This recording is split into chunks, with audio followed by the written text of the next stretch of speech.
Welcome class. In today's video, we will discuss chapter 2 of the Indian Evidence Act, that is on relevancy of facts. तो पहले video में हमने chapter 1 preliminary chapter complete किया हुआ है. जो लोग नए हैं वो लोग प्लीज़ चैनल को सब्सक्राइब करके थोड़ा सा सपोर्ट करें और वो वीडियो प्लीज़ देख कर आए.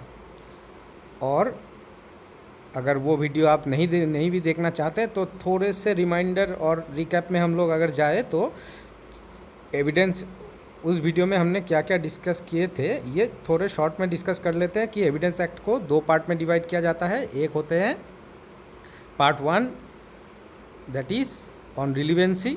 पार्ट 1 क्या होता है? पार्ट 1 में दिया गया है on relevancy of facts and another one is on proofed. ये देखिए क्या हुआ. पार्ट वन क्या बता रहा है? Relevancy of facts part 1. And part 2 ये कहाँ से स्टार्ट होता है? पार्ट 2 स्टार्ट होता है सेक्शन 56 से. सेक्शन 56 ऑनवर्ड्स टिल सेक्शन 167 ये होंगे पार्ट 2 के अंदर. और वो पार्ट किस एस्पेक्ट से डील करते हैं? एविडेंस के on proof.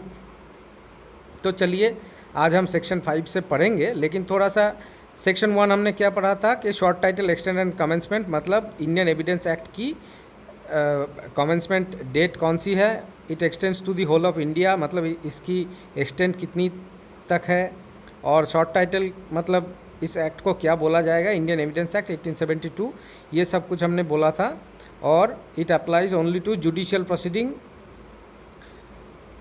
and does not apply to affidavits, not to proceedings before an arbitrator. Section 2 repeal हो चुका है. और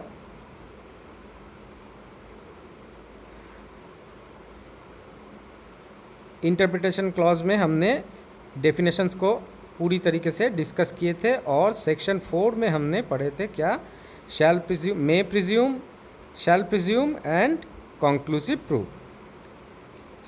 मे प्रिज्यूम एक चीज़ हम वो पहले वाले वीडियो में बताना भूल गए थे, थोड़ा सा सुन लीजिए. कि देखिए मे प्रिज्यूम में देखिए सेंटेंस शुरू होता है when ever it is provided by this act. Provided.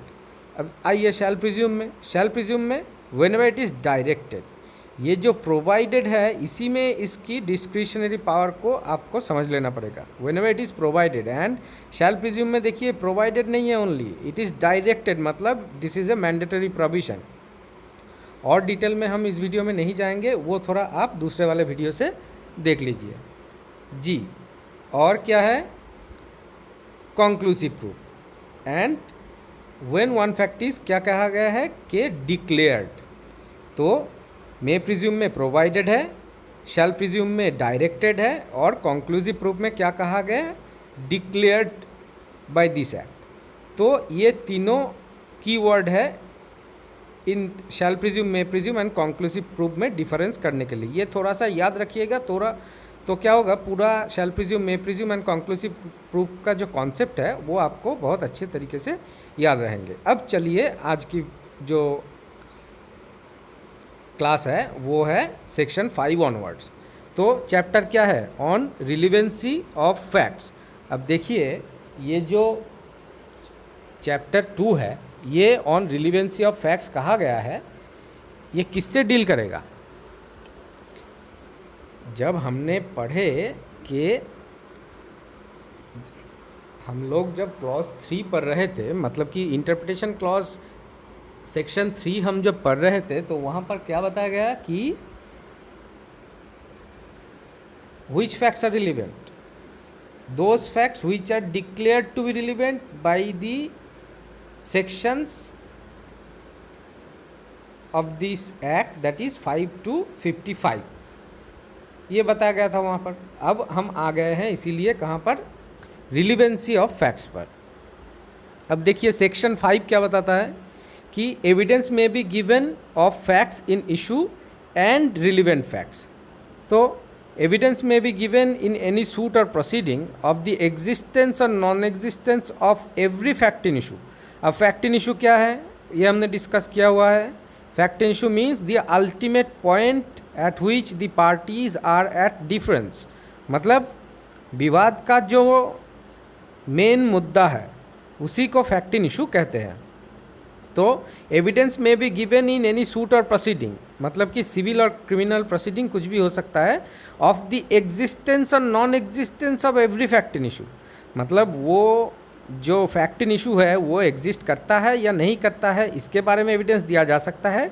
And of such other facts which are declared to be relevant, मतलब ये जो फैक्ट इन इशू है इसके साथ जो फैक्ट इस एविडेंस एक्ट के तहत कहा गया है कि ये रिलीवेंट होंगे, अब उसी रिलीवेंसी के चैप्टर में ही हम हैं, वो सेक्शन 6 ऑनवर्ड्स टिल सेक्शन 55 हम लोग पढ़ेंगे कि कब कब किस फैक्ट को एक फैक्ट इन इशू के साथ रिलीवेंट डिक्लेयर किया जाएगा, कैसे किया जाएगा, क्यों किया जाएगा, ये सब हम पढ़ेंगे। तो fact in issue either it exist or not I mean does not exist, इसके बारे में एविडेंस में be given and of such other facts which are declared to be relevant, मतलब जिसको एविडेंस एक्ट ने डिक्लेयर किया गया है कि ये रिलीवेंट है उसके बारे में एविडेंस दिया जा सकता है।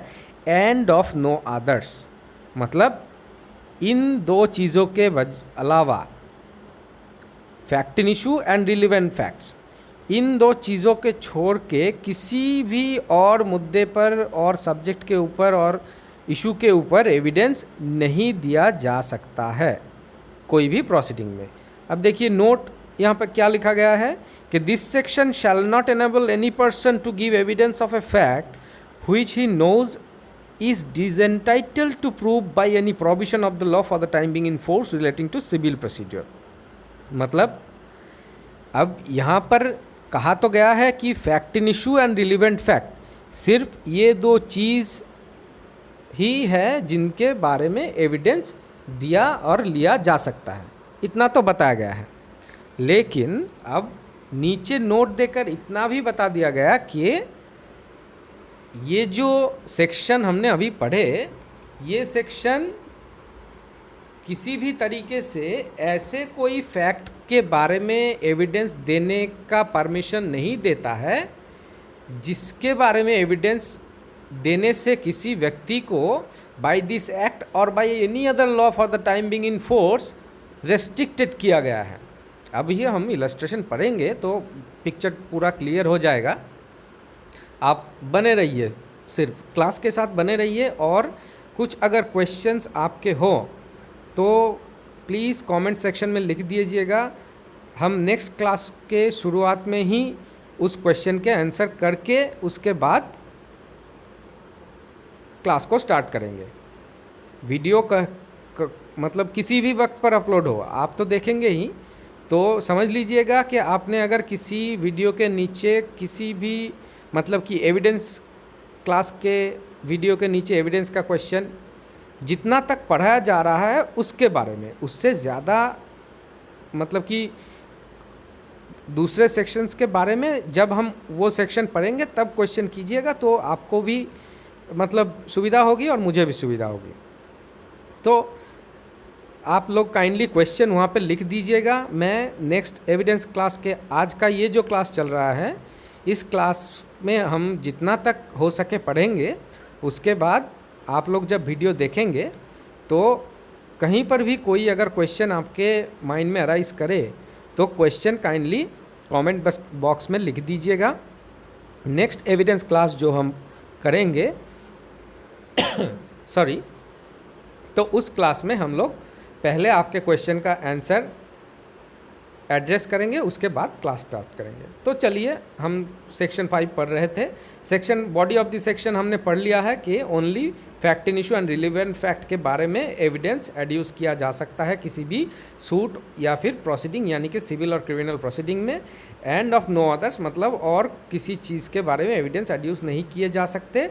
और नोट क्या बताता है यहाँ पर नीचे, ये एक एक्सप्लेनेशन है कि अगर किसी व्यक्ति को according to the Indian evidence act or by any other law for the time being in force किसी चीज़ के बारे में एविडेंस देने से रोका जाता है और रेस्ट्रिक्टेड किया जाता है, मतलब कि वो फैक्ट इन इशू या रिलीवेंट फैक्ट के ऊपर ही है, लेकिन that person is disentitled to give evidence on those matters. ऐसी अगर कोई स्थिति हो तो वो एविडेंस नहीं दे सकता। अब देखिए इलास्ट्रेशंस हम पढ़ते हैं, इलास्ट्रेशन क्या बताता है। इलास्ट्रेशंस यहाँ पर बताते हैं कि ए illustration, A is tried for the murder of B by beating him with a club with the intention of causing his death। मतलब A का A as a accused court के सामने लाया गया है, A को लाया गया है और A का ट्रायल चल रहा है। किस चीज़ के बारे में एक्यूज करके उसको लाया गया है कि he is accused of murdering B by beating, मतलब मारते मारते उसको मार ही डाला है। इस चीज़ की ट्रायल ए के अगेंस्ट में चल रहा है। अब ये जो प्रोसीडिंग चल रहा है, इस प्रोसीडिंग में कौन कौन से चीज़ होंगे जो फैक्ट इन इशू कहा जा सकता है। तो at his trial the following facts are in issue, मतलब जो मेन पॉइंट्स ऑफ डिस्प्यूट है केस को, मतलब कि ए गिल्टी है या गिल्टी नहीं है, इस चीज़ को डिसाइड करने के लिए जिस पॉइंट पे डिसीशन में आना ज़रूरी है वही फैक्ट इन इशू है। बहुत ही सिंपल है। तो कौन कौन से वो पॉइंट है। पहला पॉइंट है A is beating be with the club, मतलब ए बी को पीट रहा था विद द क्लब। अब दूसरा पॉइंट कौन सा है, ए इज़ कॉजिंग बीज डेथ बाय सच बीटिंग, मतलब ये जो ए पीट रहा था इसके वजह से ही बी की मौत हुई है या नहीं हुई है, ये एक पॉइंट है। और तीसरा पॉइंट क्या है, एज इंटेंशन टू कॉज बीज डेथ, मतलब ए जब बी को पीट रहा था तब ए के जो इंटेंशंस थे वो क्या थे, मतलब वो यूं ही मार रहा था और अचानक बी मर गया, या फिर मतलब मारते मारते उसको पीटते पीटते मार डालने का इरादे से ही मार रहा था ए उसको। ये तीनों point is fact in issue. अब जब प्रोसीडिंग चलेगा तब इन तीनों पॉइंट पर ही एविडेंस एड्यूस किए जाएंगे as because they are fact in issue. और किन चीज़ों में दिया जाएगा, रिलीवेंट फैक्ट्स के बारे में दिया जाएगा।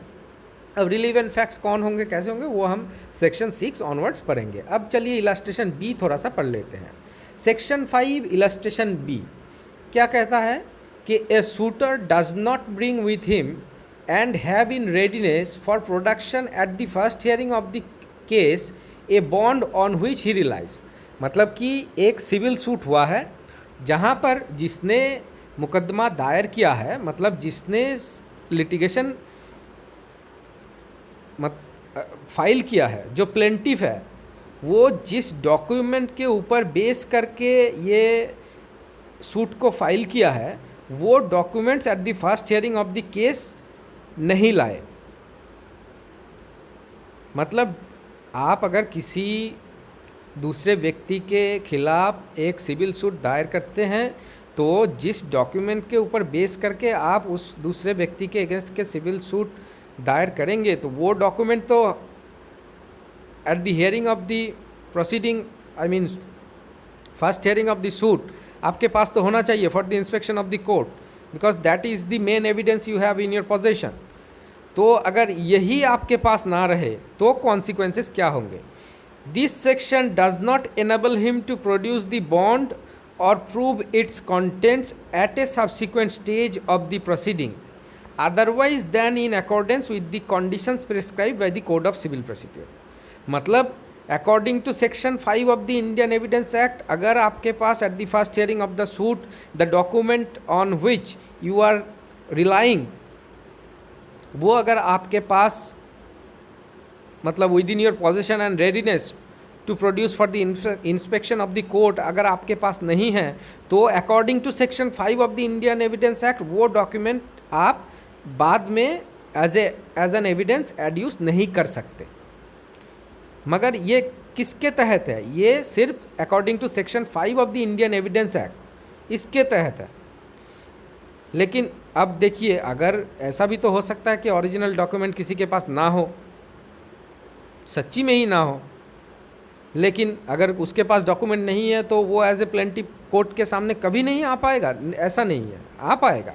लेकिन तब वो जो डॉक्यूमेंट है वो अगर उनके पास बाद में आता है और उनके पोजीशन में माने I mean subsequently he gets in his possession or within his power that document on which he relies and according I mean upon relying on which document he has filed this suit. Subsequently अगर वो plaintiff के position में आता है तो वो उस document को एज एन एविडेंस एड्यूस कर सकते हैं, लेकिन तब कैसे करेंगे? तब in accordance with the condition prescribe by the civil procedure. अब हम जब सिविल प्रोसीड्योर कोड पढ़ेंगे तब वहाँ पर देखेंगे कि आप अगर पहले हियरिंग में वो मतलब कि डॉक्यूमेंट आपके पास नहीं रहता है तो बाद में आप एड्यूस कर सकते हैं, लेकिन उसके लिए पहले अदर पार्टी को कॉपी देना पड़ेगा और मतलब कि पहले तो कोर्ट की परमिशन लेनी पड़ेगी। कोर्ट जनरली परमिशन दे भी देती है, ठीक है, तो ऑनरेबल कोर्ट की परमिशन लेनी पड़ेगी, अदर पार्टी को कॉपी सर्व करना पड़ेगा उस डॉक्यूमेंट के ऊपर। अदर पार्टी के अगर कोई ऑब्जेक्शंस है तो उसको नोट करते हुए ये बहुत ही मतलब कि डॉक्यूमेंट्री एविडेंस एड्यूस करने के जो प्रोसीड्योर है सिविल प्रोसीड्योर कोड में हम लोग जब पढ़ेंगे तब उसके बारे में डिस्कस करेंगे। आप सिर्फ section 5 of the evidence act पढ़ने के समय इतना याद रखिए कि अगर फर्स्ट हियरिंग, देखिए यहाँ से प्रिलिमिनरी में एमसीक्यू क्वेश्चन बनेंगे इस इलस्ट्रेशन से, मतलब अब तक की बनते आए हैं जुडिशरी के एग्ज़ाम में, प्रिलिमिनरी एग्ज़ाम में। अब एविडेंस एक्ट के सेक्शन 5 के अंदर अगर मतलब एक प्रिलिमिनरी में एक एमसीक्यू क्वेश्चन बनता है तो तब तो आप अगर ऑप्शन वहाँ पे सिविल प्रोसीजर कोड के बारे में नहीं दिया जाता है, सिर्फ कहा जाता है कि एड्यूस कर पाएगा कि नहीं कर पाएगा, तो आपको आंसर क्या करना है कि नहीं कर पाएगा। लेकिन अगर वहाँ पे एक ऑप्शन ऐसा भी रहता है कि ऑप्शन ए कहता है कि कर पाएगा, ऑप्शन बी कहता है कि एड्यूस नहीं कर पाएगा, सी कहता है कि only in accordance with the procedure mention in the civil procedure code, और डी ऑप्शन कहता है कि नन ऑफ द अबव। अब ये जो अगर ऑप्शन होंगे आपके प्रिलिमिनरी एग्जाम में इस मतलब कि B illustration of section 5 of the Indian evidence act से, तब आपको सी ऑप्शन यानी कि in accordance with the code of civil procedure he can adduce it, ये वाला ऑप्शन आपको टिक करना है। सेक्शन 5 में इतना ही समझना है आपको। अब चलिए हम लोग चलते हैं सेक्शन 6 की तरफ। सेक्शन 6 क्या कहता है? Relevancy of facts forming part of the same transaction. अब देखिए ये बहुत ही इंपॉर्टेंट सेक्शन है। सेक्शन चैप्टर 2 हमने स्टार्ट किया। चैप्टर 2 कहाँ से कहाँ तक है? 5 to 55। 5 क्या बताता है? Only you are entitled to adduce evidence only to fact, माने I mean only on fact in issue and relevant facts, and of no others. इतना तक सेक्शन 5 बताता है, मतलब क्या क्या आप एज एविडेंस एड्यूस कर सकते हो और किस चीज़ के बारे में कर सकते हो। अब शुरू होता है रिलीवेंसी का, मतलब कि मेन जो सेक्शंस है वो सेक्शन 6 ऑनवर्ड्स चलेंगे। तो सेक्शन 6 कहते हैं relevancy of facts forming part of the same transaction. अब देखिए ये जो कहते हैं कि फैक्ट्स व्हिच दो नॉट इन इशू, मतलब ऐसे फैक्ट्स जो हमने फैक्ट इन इशू पढ़े हैं कि ultimate point of dispute at which the parties are at variance, मतलब कि विवाद का जो मेन मुद्दा है वो फैक्ट इन इशू है। तो सेक्शन 6 कहता है कि फैक्ट्स व्हिच दो नॉट इन इशू, मतलब कि डायरेक्टली वो फैक्ट इन इशू नहीं है but are so connected with a fact in issue, मगर वो फैक्ट इन इशू जो डायरेक्टली फैक्ट इन इशू उसके साथ इस तरीके से कनेक्टेड है as to form part of the same transaction.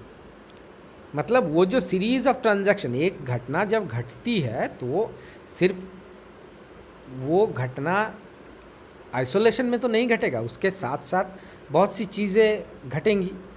तो ये जो कुछ फैक्ट्स ऐसे होते हैं जो कि directly is not a fact in issue but is so connected with the fact in issue as to form part of the same transaction. ऐसे जो फैक्ट्स है उस फैक्ट्स को according to the Indian evidence act कहा गया है कि those facts are relevant whether they occurred at the same time and place और at different times and places. अब देखिए ये जो लास्ट वाला मतलब कि एक सेंटेंस है, यहाँ से भी प्रिलिमिनरी में आपके क्वेश्चन बनेंगे कि whether they occurred at the same time and place और at different times and places. मतलब ये बिल्कुल ही इमेटेरियल है कि वो जो रिलीवेंट फैक्ट्स जो हम कह रहे हैं, जो डायरेक्टली फैक्ट इन इशू में नहीं है लेकिन फिर भी फैक्ट इन इशू से ऐसे कनेक्टेड है कि वो सेम ट्रांजैक्शन में आ रहे हैं, वो उस जगह पे उसी वक्त पे eight the same time and place घट सकते हैं या नहीं भी घट सकते हैं, और किसी दूसरे जगह पे दूसरे प्लेस में भी घट सकते हैं, फिर भी उसको रिलेवेंट फैक्ट डिक्लेयर किया जा सकता है। अब ये देखिए, जब हम इलस्ट्रेशन पढ़ेंगे तो पूरा का पूरा सेक्शन हमको क्लियर हो जाएगा। तो चलिए इलस्ट्रेशन ए पढ़ते हैं। A is A is accused of the murder of B by beating him। ये इलस्ट्रेशन हमने थोड़ी देर पहले भी पढ़ी है कि ए को एक्यूज किया गया है बी के मर्डर करने की वजह से, और ये मर्डर उसने कैसे किया, उसको पीटते पीटते मार डाला। अब देखिए, वॉट एवर वॉज सेड और डन बाई ए और बी, मतलब कि जब ये घटना घट रही थी तब ए क्या बोल रहा था, बी क्या बोल रहा था, और the bystanders at the time being, मतलब कि जो लोग वहाँ पर आसपास में मौजूद थे वो लोग क्या कह रहे थे, और शो शॉर्टली और after it as to form part of the same transaction and is a relevant fact. मतलब जब ये घटना घट रही थी तब ए, समझ लीजिए ए, आप सिर्फ इमेजिन कीजिए, देखिए हमारा क्लास यहाँ पर जो चलता है वो मतलब कि वो ये कॉन्सेप्ट के बारे में चलता है। कंपटीशन तो ठीक है, एग्ज़ाम ठीक है, लेकिन आपको कॉन्सेप्ट बहुत ज़रूरी है समझना। ज़िंदगी में एक बार आपने अगर कॉन्सेप्ट समझ लिया किसी भी सेक्शन, प्रोविज़न या इलस्ट्रेशन का, अब देखिए हम लोग जब section 73 of the Indian contract act, वहाँ पर तो 23 से 25 इलस्ट्रेशंस है। एक एक इलस्ट्रेशन हमने ऐसे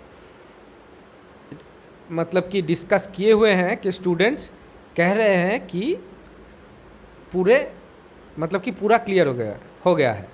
देखिए हमारा हिंदी उतना अच्छा नहीं है, so please kindly consider my inability to speak in Hindi in a proper manner, but I will try my level best to ensure you that you will learn the concept from these videos।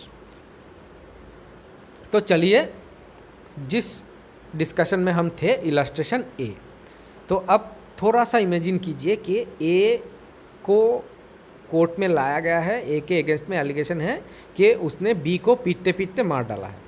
अब ये जो घटना घट रही थी तब ए क्या कह रहा था, सपोज़ समझ लीजिए कि एक पीटते पीटते कह रहा था आज मैं तुमको मार ही डालूंगा।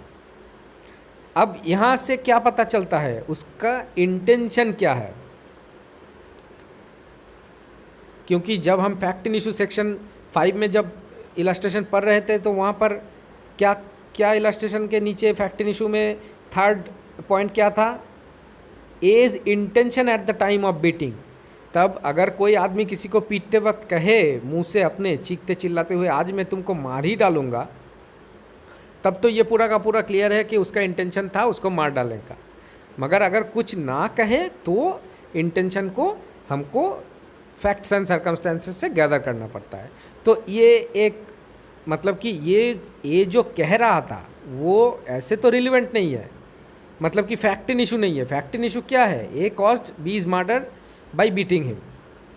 अब इसके इंटेंशन क्या था ये फैक्ट इन इशू है, लेकिन ये इंटेंशन क्या था ये कहाँ से समझेंगे, ये ए बी को पीटते वक्त क्या कह रहा था इससे समझेंगे। तो इसीलिए ये is connected in such a manner with the relevant fact as to form part of the same transaction in such a manner with the fact in issue. ये जो बी का जो चीखते हुए कहना कि मैं आज तुमको पीटते पीटते मार ही डालूंगा, ये though not in issue but so connected with the fact in issue as to form part of the same transaction. इसीलिए ये एक रिलेवेंट फैक्ट होगा। अब देखिए, जब वो पीट रहा था तो अब तब बी क्या कह रहा था? बी भी तो कुछ कह रहा होगा कि छोड़ो छोड़ो, बचाओ बचाओ, छोड़ दीजिए छोड़ दीजिए। ये भी एक फैक्ट इशू होगा, मतलब कि ये भी एक रिलेवेंट फैक्ट होगा। और जो लोग बाई स्टैंडर्ड्स थे वो लोग, अगर समझ लीजिए, अब ले लीजिए कि कोई मार्केट प्लेस में अगर हो रहा होगा तो कुछ लोग तो आएंगे बचाव के लिए, तो वो लोग भी कहेंगे अरे छोड़ दीजिए, मर जाएगा बेचारा, छोड़ दीजिए, आप छोड़ दीजिए। अब ये जो पूरा का पूरा सिनेरियो हमने आपको इंसिस्ट किया कि प्लीज़ इमेजिन, तो ये जो घटना घट रही है, तो इनमें से जितने भी स्टेटमेंट्स हैं, ए के स्टेटमेंट्स, बी के स्टेटमेंट्स, बाई स्टैंडर्ड्स के स्टेटमेंट्स, सब कुछ क्या हो जाएंगे कि रिलीवेंट फैक्ट हो जाएंगे। सो वही यहाँ पर इलस्ट्रेशन ए में कहा गया, when what ever was said और डन बाई ए और बी।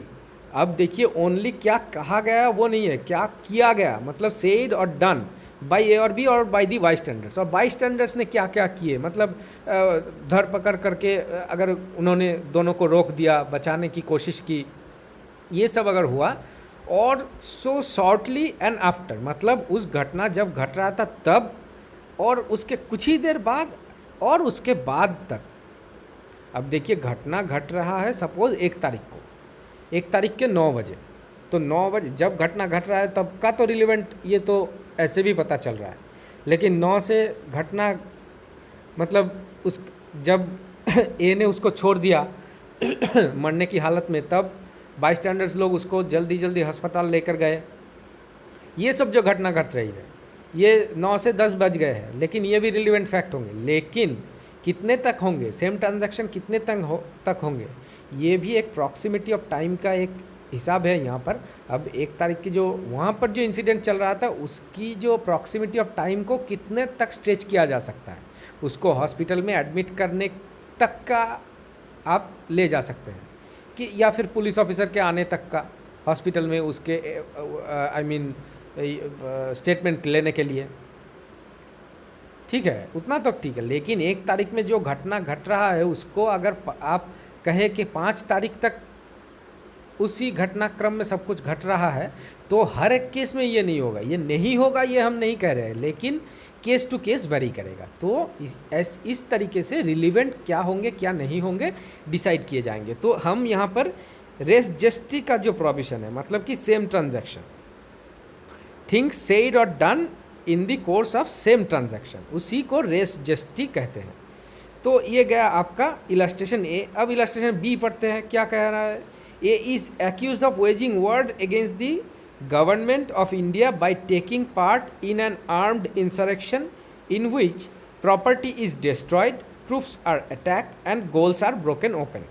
तो ए को एक्यूज किया गया है, ए के अगेंस्ट में एलिगेशन है, किस चीज़ के, कि ये गवर्नमेंट के अगेंस्ट में एक युद्ध छेड़ने जा रहा है, मतलब आर्म्ड रेविलियन उन्होंने मतलब कि उसके अगेंस्ट में एलिगेशन है। Bye attacking part by taking part in an armed insurrection in which property is destroyed, troops are attacked and goals are broken open। अब ये जो waging war against the government है, ये कैसे पता चलेगा। अब ये जो ये war against the government है, इन लोगों ने एक टीम फॉर्म किया है, और इन सभी के पास फायर आर्म्स हैं, और ये लोग रास्ते पे उतर आए हैं, और एक समझ लीजिए कि आंदोलन खड़ा किया है गवर्नमेंट के अगेंस्ट में। अब ये जो आंदोलन है फायर आर्म्स के साथ, ये बहुत ही वायलेंट तरीके से आगे बढ़ते हुए किसी जगह पर जाते हुए अपने प्रोटेस्ट दिखाते हुए जा रहे हैं। और in the course of this menace क्या किया इन्होंने, कि प्रॉपर्टी इज़ डिस्ट्रॉयड, प्रॉपर्टी मतलब कि public and government properties are destroyed, attacked, troops are attack, मतलब अब गवर्नमेंट की तरफ से जो ट्रूप्स है, मतलब पुलिस तो है, आर्मी है, ये जो है जिन्होंने इनको रोकने की कोशिश की है, उनके ऊपर भी इन्होंने हमले किए। एंड की गोल्स आर ब्रोकन ओपन, मतलब बहुत नुकसान पब्लिक एंड प्राइवेट प्रॉपर्टी का इन लोगों ने किया है अपने इस आर्म्ड इंसरेक्शन में। तो ये जो एक घटना घट रही है, तो इस टीम के अंदर से ए को, मतलब ए की ट्रायल चल रही है to take part, I mean for taking part in that armed insurrection. तो ये एक तो क्राइम है, waging war against the government एक क्राइम है। आप लोग जब आईपीसी में सेक्शन 121 ऑनवर्ड्स पढ़ेंगे तो वहाँ पर आपको दिख जाएगा कि waging war against the government is a crime, and that is a and for that crime there is a provision of severe punishment. मतलब कि ये बहुत ही मतलब कि ग्रेव ऑफेंस है, gravity of the offence is very high, waging war against the government. अब इसके एलिगेशन में किसी को अगर ए को एक्यूज करके उसका ट्रायल चल रहा है, तो the occurrence of this fact is relevant as forming part of the general transaction though A may not have been present all of them। अब देखिए, ए की जो ट्रायल चल रही है, प्रोसीडिंग जो ए के अगेंस्ट में चल रहे हैं, उसमें ये जो फैक्ट्स है, तो ये फैक्ट्स रिलीवेंट होंगे बावजूद इसके कि ए इन, मतलब कि समझ लीजिए कि घटना एक ही दिन में घट रहा है, ये घटनाक्रम जो है वो 4-5 दिनों से चल रहा है, और बहुत से झुंड बनाकर ये टीम, मतलब कि छोटी छोटी टुकड़ियों में बंटकर ये जो टेररिस्ट एक्टिविटीज़, ये लोग एंटी गवर्नमेंट एक्टिविटीज़ ये लोग परफॉर्म कर रहे हैं।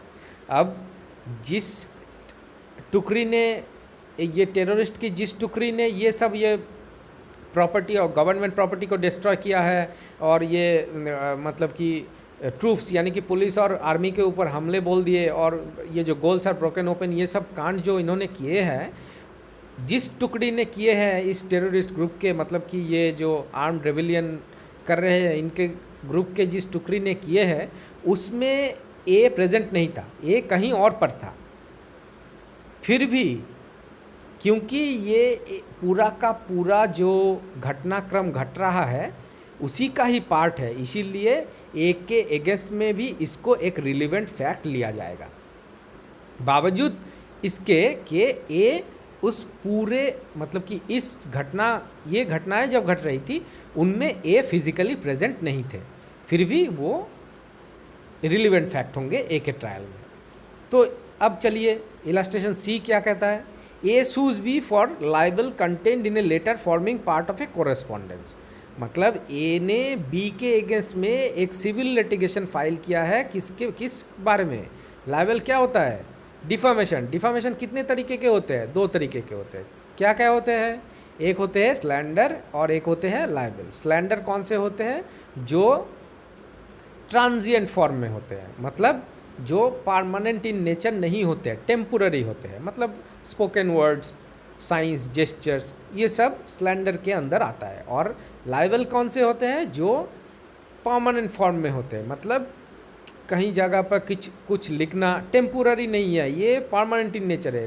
कुछ लिखा हुआ है कि किसी के बारे में कुछ उल्टा सीधा छपा के हैंडबिल डिस्ट्रीब्यूट करना, कोई वीडियोग्राफी मतलब सीडी बना के डिस्ट्रीब्यूट करना, ये सब होते हैं लाइबल। तो ए ने बी के अगेंस्ट में एक प्रोसीडिंग चालू किए हैं, डिफामेशन की प्रोसीडिंग है, जहाँ पर उसके बी के अगेंस्ट पे एलिगेशन क्या है, बी के अगेंस्ट में एलिगेशन ये है कि बी ने एक लेटर लिखा है जिसमें लिबेलियस मैटर कंटेन किया हुआ है ए के बारे में। मतलब वो लेटर किसी दूसरे के पास और हाथ में अगर लगता है, तो अगर वो व्यक्ति उस लेटर को पढ़ता है तो उसे ऐसा कुछ पता लगेगा जिससे ए के रेपुटेशन में इंजुरी होगी। Now letters between the parties relating to the subject out of which the libel arose and forming part of the correspondence in which it is contained are relevant facts though they not contain the libel itself। अब देखिए ए और B के बीच में समझ लीजिए कि businessman का relationship है, तो due to the course of business A और बी के बीच में लेटर्स हमेशा ही आते जाते रहते हैं। अब ये आप स्मार्टफोन की दुनिया थोड़ी सी भूल जाइए, मतलब थोड़े पीछे में जाइए, 1960s 70s, तब क्या होते थे, छोटे छोटे लेटर्स में मतलब कि बिजनेसमैन्स के अंदर छोटे छोटे लेटर्स दिए लिए जाते थे हर रोज़ एक दूसरे के पास मैसेज पहुंचाने के लिए मार्केट के अप्स एंड डाउन्स के बारे में। अब ये जो लेटर्स दिए जाते हैं तो ए और बी के बीच में ही ऐसा कुछ था। अब ये जो एक लेटर बी ने ऐसा लिखा जिसके बारे में ए ने बी के अगेंस्ट में एलिगेशन लाया है, उसमें लिबेलियस मैटर कंटेंट है, वो एक पार्ट ऑफ द कोरिस्पोंडेंस है।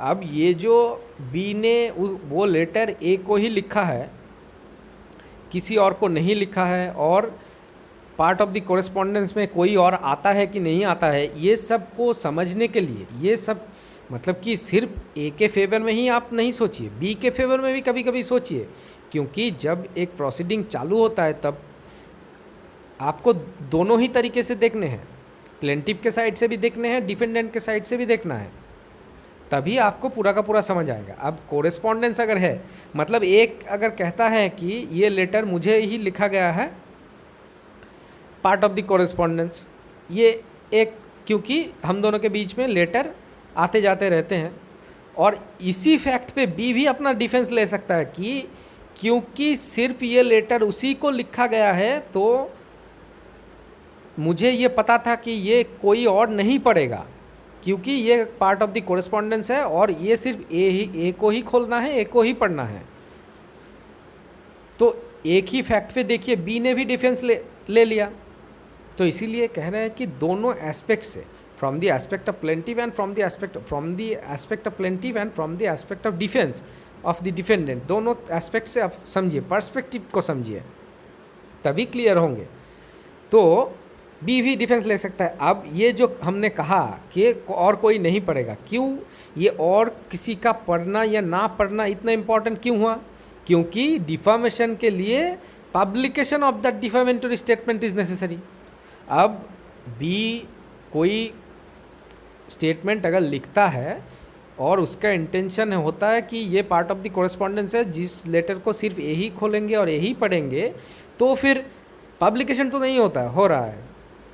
अगर पब्लिकेशन नहीं हो रहा है तो what is defamation? Defamation is the lowering of your reputation in the right think, I mean in the estimation of the right thinking persons of the society. आपकी जो छवि है समाज में, उसके ऊपर कोई दाग लाना किनके नज़र में?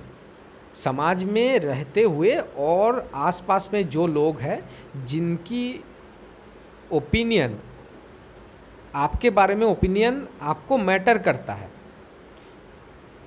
अब देखिए, आप यहाँ पर रहते हैं, कोई जर्मनी में कोई व्यक्ति आपके बारे में क्या सोचता है, इससे तो आपको कोई फ़र्क नहीं पड़ता ना।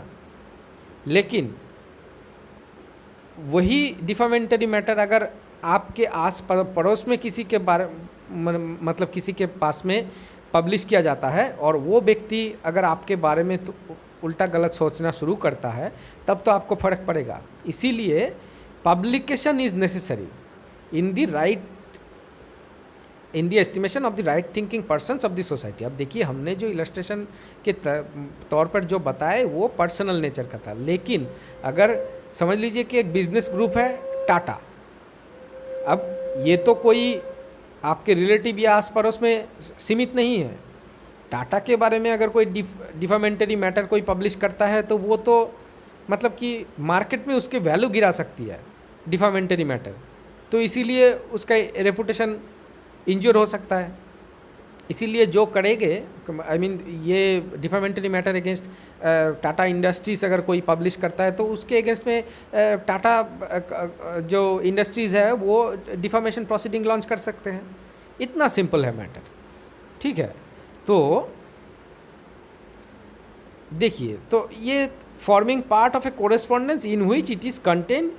अब ये जो डिस्कशन हमने इतना किया, किस लिए किया कि these are relevant facts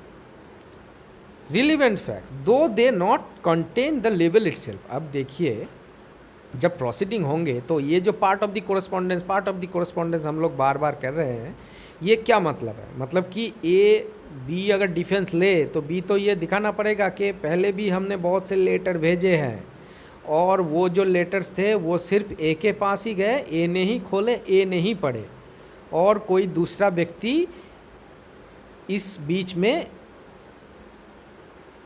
letter को पढ़ नहीं सकता। ऐसे तरीके से ही इसको भेजा जाता है। अब ये जो पहले भी बहुत से लेटर उन्होंने भेजे हैं, इस तरीके से भेजे हैं कि दूसरा और कोई उसको नहीं पढ़े हैं, सिर्फ ए ने ही उसको खोले हैं, ऐसे अगर हो तो ये सब फैक्ट्स भी रिलेवेंट हो जाएंगे, क्योंकि those are part of the same transaction. That is the principle of res gestae. अब देखिए इलस्ट्रेशन कौन सा है, D. The question is whether certain goods ordered from B were delivered to A. तो यहाँ पर मेन मुद्दा क्या है कि सर्टेन गुड्स कुछ मतलब कि चीज़ें हैं जो ऑर्डर किए गए हैं। किसने किए हैं ऑर्डर? ए ने ऑर्डर किए हैं। किसको ऑर्डर दिया गया है? बी को ऑर्डर दिया गया है। अब यहाँ पर question is whether certain goods ordered from B were delivered to, मतलब वो जो गुड्स ऑर्डर किए गए थे वो ए को डिलीवर किए गए हैं या नहीं, ये मेन क्वेश्चन है और फैक्ट इन इशू है। अब यहाँ पर the goods were delivered to several intermediate person successively, each delivery is a relevant fact. मतलब समझ लीजिए कि ए से बी, मतलब ए के पास से बी के पास, ए के गोडाउन से बी के गोडाउन तक गुड्स पहुँचने के लिए बीच में तीनों जगह पे गाड़ी चेंज करना पड़ता है। ठीक है, मतलब समझ लीजिए कि रेलवे से आ रहे हैं तो वहाँ पर तीन जगह पे ये जो गुड्स कैरेज के जो फ्रेट कॉरिडोर होते हैं वहाँ पे तीन जगह पे वो फ्रेट कॉरिडोर के वो बोगीज चेंज करके दूसरे इंजन से लगा दिए जाते हैं, और इस तरीके से स्टेप बाय स्टेप ए के गोडाउन तक वो गुड्स पहुँच जाते हैं। अब क्वेश्चन फैक्ट इन इशू क्या है कि गुड्स पहुँचाए गए हैं कि नहीं पहुँचाए गए। अब देखिए ए कह रहे हैं कि हमने गुड्स रिसीव नहीं किए, और बी कह रहे हैं कि हमने पहुंचा दिए हैं।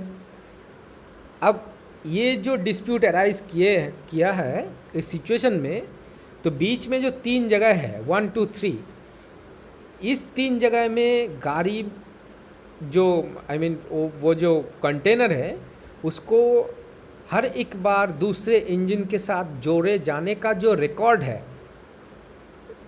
उस रिकॉर्ड को एज ए रिलेवेंट फैक्ट इस केस के ट्रायल में लिया जाएगा, क्योंकि बी को तो दिखाना पड़ेगा कि ए पॉइंट में ये मतलब कि रिसिप्ट है, कंटेनर को ये इंजन नंबर 1 के साथ जुड़ा गया, वहाँ से मतलब चलने के बाद बी पॉइंट पहुँचने पर ये दूसरा रिसिप्ट है जहाँ पर कंटेनर को बी वाले इंजन के साथ जोड़ा गया, वहाँ से चलने पर और एक रिसिप्ट है जहाँ पर ये दिखाया जा रहा है कि कंटेनर को सी वाले इंजन से थर्ड इंजन से जोड़ा गया।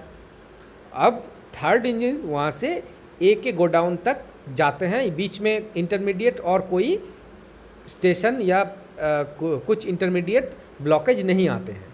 तो ये जो थर्ड वाला इंजन है वो कंटेनर को जोड़ने के बाद टुवर्ड्स एज गोडाउन जो जर्नी स्टार्ट किए हैं, इसका जो रिकॉर्ड है ये सभी कुछ रिलेवेंट बन जाएगा किस फैक्ट को डिसाइड करने के लिए कि whether goods have been delivered to A or not. और ये जो फैक्ट्स है ये रिलेवेंट क्यों बन रहे हैं?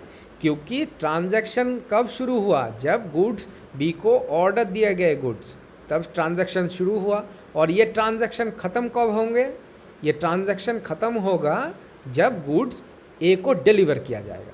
तो ये ऑर्डर देने से डिलीवरी देने तक ये पूरा का पूरा अगर एक ट्रांजैक्शन है, तो इसके बीच में जो कुछ भी घटनाएं घटेंगी पूरी की पूरी क्या होंगी? Within the same transaction.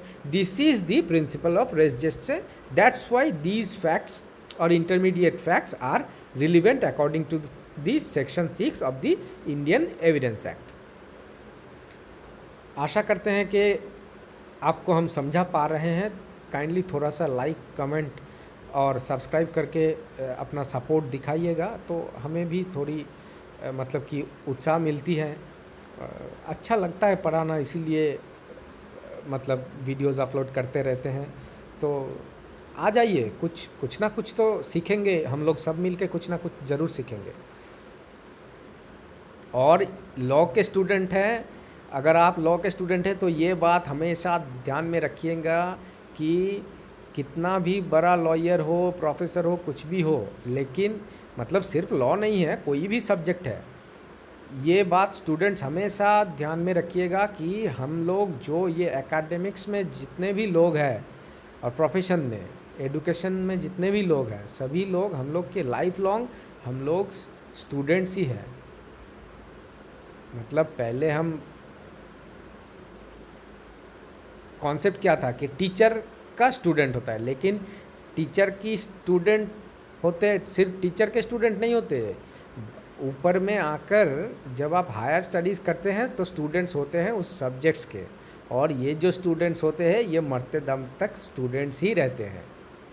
और आप देखिएगा कहीं पर भी जाकर आप अगर खुद को as a student of law किसी के सामने रिप्रेजेंट करते हैं, बावजूद कि आप एक सक्सेसफुल लॉयर है या फिर एक मतलब कि जज बन गए हैं, बावजूद इस फैक्ट के अगर आप हर किसी के पास कहते हैं कि I am a student of law, आपके खुद के मन को भी शांति मिलेगी और सामने वाला इंसान भी आपकी छवि के प्रति एक रेस्पेक्ट रख के आपसे बात करेंगे। ये चीज़ें हैं जो हमारे जो गुरु हैं उन्होंने हमको सिखाया है और हम आपको बता रहे हैं। तो इस वीडियो में सेक्शन 6 तक ही रखते हैं और अगले वीडियो में हम सेक्शन 7 ऑनवर्ड्स पढ़ेंगे। Thank you.